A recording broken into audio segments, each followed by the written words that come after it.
Today we're looking at goal setting, and we're going to look at it from an unusual angle, from the angle of elite sports. Now, Dr. Veronica Burke, you've made a study of elite sports and how they relate to business and at goals. Tell me some more about this and why goals are so important in sports and what we can learn from that in business.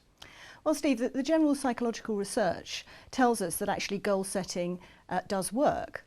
Of course, there are some complexities associated with it, but actually, the general consensus is that long-term stretching goals work really well as a performance enhancement strategy in both business and in sport. Much better, in fact, than do it yourself goals or no goals at all.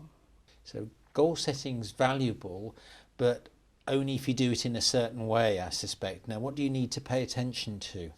Well, for example, if you just focus on the outcome, of course, it's very helpful to have a clear goal and an idea about how to achieve it. But if we look at perhaps at the performance of the England footballers in the recent World Cup, quite a lot of people were disappointed with that performance. And yes, of course, the results speak for themselves. But actually, the more interesting question is, why didn't they perform well? And of course, if we can understand something about the process of goal setting, we can make adjustments to make sure that actually we do attain our long-term objectives. And that's a really, really important part of the goal setting process. So let's unpack this a bit farther then. What are the disciplines or personal capabilities required to get some really decent goals? Well, of course, having a clear goal is one thing, and having a process for actually meeting that goal is another.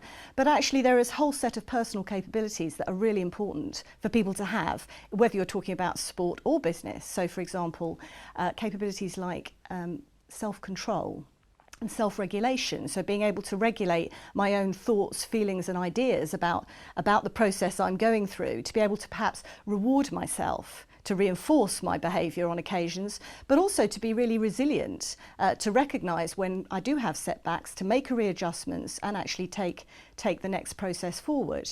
And I suppose a good example from sport would be John Neighbour, the US backstroker. Okay, some time ago, but he didn't even make the 1972 Olympic team. And he asked himself, could I be an Olympic champion? And his answer was possibly.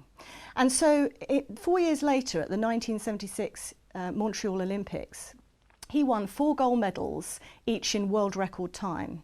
And that process involves him setting hundreds of short-term goals and meeting them over a very long period of time and being personally committed to those goals. So there are real parallels between sport and business in this regard.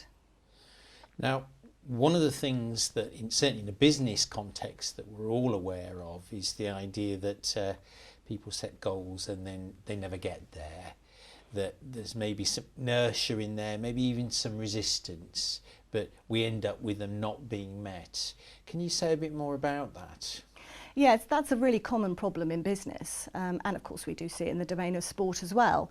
But in many regards it's the managerial task to try and work through those unspoken agendas, to try and get perhaps only temporary agreement to action. And of course what we're trying to do here is to use perhaps conflict really well to actually get that commitment at the personal level. So it's not about micromanaging somebody to within an inch of their life to reach a goal. It's about trying to promote a collaborative working environment where actually people can surface those difficulties, and so we can work through them together to get real commitment to the things we want to do. So let's just try and tease out some lessons that we can apply in a business context, because I'm conscious that elite sports generally are things we watch, business are things we do by and large. So where is the crossover? Well, for business like sport, the long-term success is paved with lots of small-term achievements. So that's the first lesson. The second lesson would be train with the competition. That works for sport as well as with business. So, for example, high potential programs would be an example in business of where you can bring a set of people together who are really interested in enhancing their performance, and they're able to reach higher levels of performance because they work with people who are capable. And so therefore that kind of elite training environment, if you like, works well in business as well in sport. Finally, it's really important to audit your decision-making capabilities. So check as you're going along the way, where am I? Am I actually where I'm supposed to be? And to make the essential readjustments to the process so that the outcome is what you want. That sounds like some important lessons. It sounds like we could do a lot to improve the process of business goal setting through looking at sports. Indeed, yeah. Thank you, Veronica. Thank you.